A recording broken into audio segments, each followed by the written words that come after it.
Hello everyone. आज ਅਸੀਂ ਕਰਾਂਗੇ सीक्वेंस एंड सीरीज वाला टॉपिक स्टार्ट।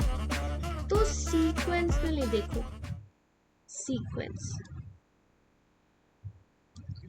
सीक्वेंस की एक फंक्शन है ਜਿਹੜਾ नैचुरल नंबर तो रियल नंबर ते मैप होएगा। सीक्वेंस की एक function from A natural number two real number, तो इनू जनरल ਅਸੀਂ रियल सीक्वेंस भी बोल देने आ। ਤੇ ਲਿਖਣਾ ਕਿਸ ਤਰ੍ਹਾਂ ਹੁੰਦਾ ਇਹਨੂੰ ਜਨਰਲ ਨੋਟੇਸ਼ਨ ਹੁੰਦੀ ਹੈ ਸੀਕੁਐਂਸ an ਜਾਂ ਇਹਨੂੰ xn ਦੇ ਫਾਰਮ ਵਿੱਚ ਵੀ ਲਿਖਿਆ ਜਾ ਸਕਦਾ ਹੈ। ਜਨਰਲ ਨੋਟੇਸ਼ਨਸ ਹੋ ਗਏ। ਹੁਣ xn ਵਿੱਚ ਕੌਣ ਹੈ? ਅਗਰ xn ਇਸ ਤਰ੍ਹਾਂ ਲਿਖਿਆ ਗਿਆ ਇਹਦਾ ਮਤਲਬ n ਦੀ ਵੈਲਿਊ 1 ਤੋਂ ਸਟਾਰਟ ਕਰਨੀ ਹੈ। ਅਗਰ n1 ਸਬਸਟੀਟਿਊਟ ਕਰੋ ਤਾਂ ਕੀ ਬਣੇਗੀ ਟਰਮ, n2 ਸਬਸਟੀਟਿਊਟ ਕਰੋ ਤਾਂ ਟਰਮ ਕੀ ਬਣੇਗੀ, ਇਸ ਤਰ੍ਹਾਂ ਹੀ ਜਾਂਦੀ ਜਾਏਗੀ। ਇਹ ਇਨਫਾਈਨਾਈਟ ਸੀਕੁਐਂਸ ਹੋ ਗਈ ਇਹਦੇ ਵਿੱਚ, ਠੀਕ ਹੈ। ਹੁਣ ਰੇਂਜ ਕੀ ਹੁੰਦੀ ਹੈ? ਰੇਂਜ ਆਫ ਸੀਕੁਐਂਸ, ਸੀਕੁਐਂਸ ਵਿੱਚ ਜਿੰਨੇ ਵੀ ਅਲੱਗ-ਅਲੱਗ ਨੰਬਰ ਹੈ ਜਾਂ ਅਲੱਗ-ਅਲੱਗ ਟਰਮਸ ਹੈ ਉਹਨਾਂ ਨੂੰ ਕਲੈਕਟ ਕਰੋ, ਇੱਕ ਸੈਟ 'ਚ ਲਿਖ ਦਿਓ, ਉਹ ਹੋ ਜਾਏਗਾ range of a sequence. The set of distinct elements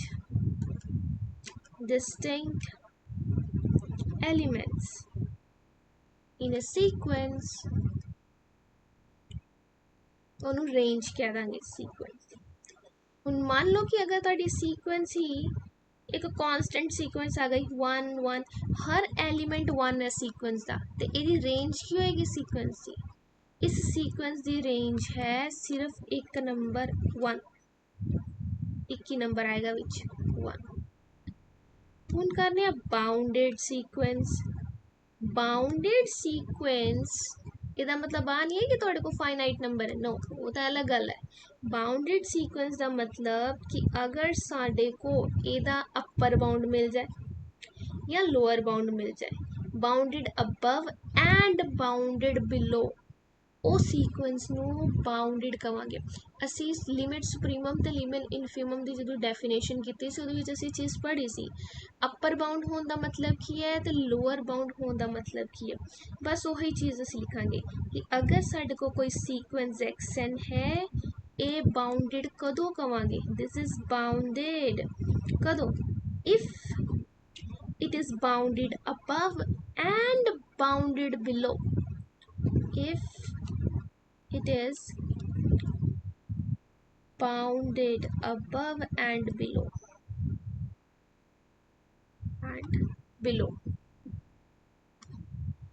above ਦਾ ਮਤਲਬ ਕੀ ਹੈ ਕਿ ਇੱਕ ਸਾਡੇ ਕੋ कैपिटल M होएगा, एक स्मॉल m भी होएगा। ਇਹ ਦੋਵੇਂ कौन है? रियल नंबर ਨੂੰ बिलोंग करते हैं जी, ताकि सीक्वेंस ਦਾ हर एक एलिमेंट m कैपिटल M ਦੇ ਜਾਂ ਤਾਂ इक्वल हो जाए ਜਾਂ ਉਹ ਤੋਂ छोटा होए। हर एक एलिमेंट, ऐसा नहीं कोई एलिमेंट तो वड्डा निकल जाए ना, वड्डा नहीं होना चाहिए ना, तो less than equals to small m। ਹੁਣ सीक्वेंस ਦਾ कोई भी एलिमेंट स्मॉल m ਤੋਂ छोटा नहीं होना चाहिए। कदे ਲਈ कुछ भी n रखो तुसी, n भावें 10th टर्म होवे 20th टर्म होवे, कोई भी, for all natural numbers, for all n belongs to natural number. ਹੁਣ एग्जाम्पल देख लेने हैं बाउंडेड सीक्वेंस की। एग्जाम्पल देखो 1/n, 1/n ਨੂੰ देखोगे तो स्टार्ट कितों होनी है, क्योंकि करना तो n ਅਸੀਂ 1 तो स्टार्ट है ना, 1, फिर रखोगे तो 1/2, फिर रखोगे 1/3, फिर 1/4, इस तरह जा रही है। जाते जाते कितने 1/n भी आ जाएगा, फिर इन्हें चाहिए जाना। ਹੁਣ कैपिटल M सानू मिल गया कि सब तो वड्डी टर्म तो M1 ही है, तो अपर बाउंड तो मिल गया, capital M is 1। Slower bound की है वो ਇਹਦੇ ਵਿੱਚ नहीं हैगा। ਹੁਣ n ਜਦੋਂ बहुत ਵੱਡਾ हो जाएगा तो 1/n इन्फिनिटी ते जाएगा तो 0 हो जाएगा।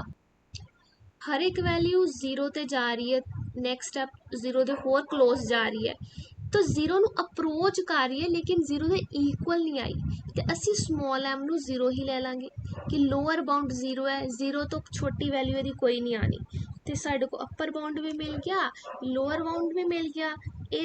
इस करके असं लिखांगे the sequence 1/n is a bounded sequence. हुण असीं गल करते हैं लिमिट पॉइंट। एक सीक्वेंस का लिमिट पॉइंट की होंदा है? पिछली वीडियो असीं सिर्फ पढ़िया सी कि किसी सैट का लिमिट पॉइंट की होंदा है। हुण असीं लिमिट पॉइंट किसी सीक्वेंस बारे पढ़ना है। तो सीक्वेंस का लिमिट पॉइंट एक एल नंबर जिहड़ा रियल नंबर है वो एक लिमिट पॉइंट कदों होएगा? एक सीक्वेंस है an इहदे लई कदों होएगा कि अगर नेबरहुड ले लीए जे असी एल दा एप्सिलॉन नेबरहुड ऑफ एल, इहदे विच इनफाइनाइटली मैनी एलिमेंट्स होने चाहिए sequence they. Neighbourhood epsilon of L contains infinitely many elements of sequence xn her epsilon greater than 0 दे लई, for all epsilon greater than 0। अगर इस तरह हो जाए तो असी कहांगे एल की है लिमिट पॉइंट। स्टेटमेंट देखो, अगर असी कोई लिमिट पॉइंट लेने आ रेंज दा, कौन limit point of a range, ओ लिमिट पॉइंट सीक्वेंस दा भी लिमिट पॉइंट होएगा। The limit point of a range of a sequence is also a limit point of the sequence. उस सीक्वेंस दा भी लिमिट पॉइंट काउंट होएगा, but ਇਹਦਾ converse true नहीं है। अगर कोई सीक्वेंस दा नंबर लिमिट, अगर कोई लिमिट पॉइंट मिला जिहड़ा कि सीक्वेंस दा लिमिट पॉइंट है, जरूरी नहीं कि वो रेंज का भी लिमिट पॉइंट होएगा। लिमिट पॉइंट होने की पहली कंडीशन यही है कि उहदे अराउंड उहदे नेबरहुड च इनफाइनाइटली मैनी एलीमेंट्स होने चाहिए। हुण जिस रेंज विच एलीमेंट्स ही फाइनाइट है उहदे विच इनफाइनाइट एलीमेंट असीं कित्थों लैवांगे? तो सीक्वेंस का लिमिट पॉइंट है तो जरूरी नहीं है रेंज का लिमिट पॉइंट भी आए। लेकिन अगर किसी सीक्वेंस दे रेंज का लिमिट पॉइंट है, उस सीक्वेंस का भी लिमिट पॉइंट होएगा। हुण असीं सीक्वेंस बारे पढ़ लेने आ। कन्वर्जेंट ते डाइवर्जेंट कदों होएगी? हुण देखो, एक सीक्वेंस है, सीक्वेंस दे दो चांसेस है, या तो हो सकती है बाउंडेड या हो सकती है अनबाउंडेड। अगर बाउंडेड है ता भी दो केसेस है कि बाउंडेड है तो कन्वर्जेंट हो जाए, बाउंडेड है तो ओसीलेट करे।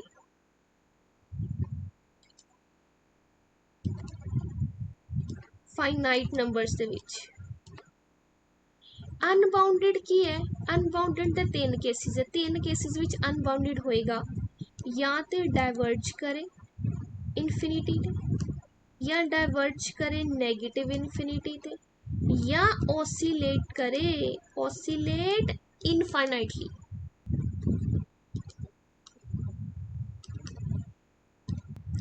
अगर कोई सीक्वेंस बाउंडेड है उहदे को यूनीक लिमिट पॉइंट भी हैगा, यूनीक लिमिट पॉइंट, तो कन्वर्जेंट हो जाएगी।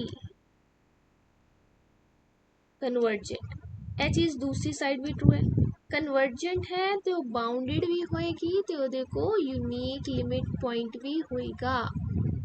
डाइवर्जेंट का मतलब देख लो पहला कि एन कोई नेचुरल नंबर है, ये कितने तक जाएगा? 1 2 3 4 अप टू सो, ये कितने तक जाएगा? ये इनफिनाइट तक जाएगा। हुण इस सीक्वेंस नूं कहांगे डाइवर्ज टू इनफिनिटी। इनू कन्वर्ज टू इनफिनिटी नहीं कहना, कन्वर्ज वर्ड सिर्फ उदों ही यूज़ करांगे अगर वो बाउंडेड है तो यूनीक लिमिट पॉइंट है। जा रही हो इनफिनिटी दे लेकिन वो कन्वर्जेंट वर्ड नहीं यूज़ होएगा, डाइवर्जेंट वर्ड यूज़ करना। हम डाइवर्जेंट सीक्वेंस की डेफिनेशन देख लेने प्रॉपर। अगर कोई सीक्वेंस डाइवर्जेंट है, if for all m belongs to real number, कोई भी अपर बाउंड लैन की कोशिश करो, सानू इस तरह का कोई ना कोई मिल जाएगा। There exist N nought such that X N की वैल्यू उस m तो वड्डी आ जाएगी। मतलब असी कहना चाह रहे हैं कि वो अपर बाउंड नहीं है, ਉਹਦੇ को अपर बाउंड नहीं है। For all n greater than n not, कि अगर तुसी कह रहे हो m ਇਹਦਾ अपर बाउंड है, लेकिन सीक्वेंस कोई ना कोई इस तरह का एलीमेंट मिल गया ਜਿਹੜਾ उस m तो भी ਵੱਡਾ है, तो फिर असी कहता कह रही है कि m अपर बाउंड है। हमने नेचुरल नंबर की सीक्वेंस ही देख लो, किसी ने कहता कि 1000 जो है ਇਹਦਾ अपर बाउंड है, क्यों 1001 ਇਹਦਾ नेक्स्ट नंबर हैगा तो सही है, तो फिर 1000 अपर बाउंड कहता हो गया। अगर 1 लाख ਇਹਦਾ अपर बाउंड है तो 1 लाख 1 ਉਹਦਾ नेक्स्ट नंबर है, वो बाउंडेड तो होया नहीं।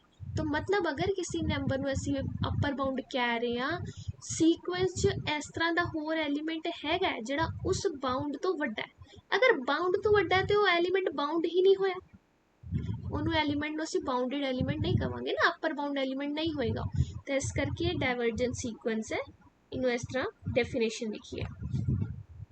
ये ए लिखिए कि अगर इन्फिनिटी ते जा रही है, डाइवर्ज टू इन्फिनिटी, अगर असी डाइवर्ज टू नैगेटिव इन्फिनिटी लिखनी है, फिर सारा कुछ सेम फॉर ऑल एम।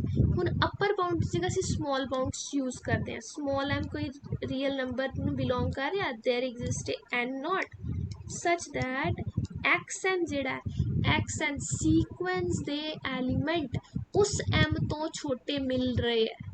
अगर असी एम नूं कह रहे हैं कि लोएस्ट वैल्यू है या लोअर वैल्यू है सीक्वेंस की, सीक्वेंस का कोई भी एलीमेंट एक तो छोटा नहीं होना चाहिए, लेकिन सानू अगर मिल रहा है for all N greater than N nought, फिर असी कहांगे कि ये सीक्वेंस डाइवर्ज कर रही है नैगेटिव इन्फिनिटी ते। ये डेफिनेशन सी डाइवर्ज टू इन्फिनिटी लई, तो यह वाली डेफिनेशन है diverge to negative infinity. Cauchy principle of convergence देखांगे। कॉशी प्रिंसिपल जो है नसैसरी भी है तो सफिशिएंट कंडीशन भी है कि कन्वर्जेंस की, सीक्वेंस दे कन्वर्जेंस की।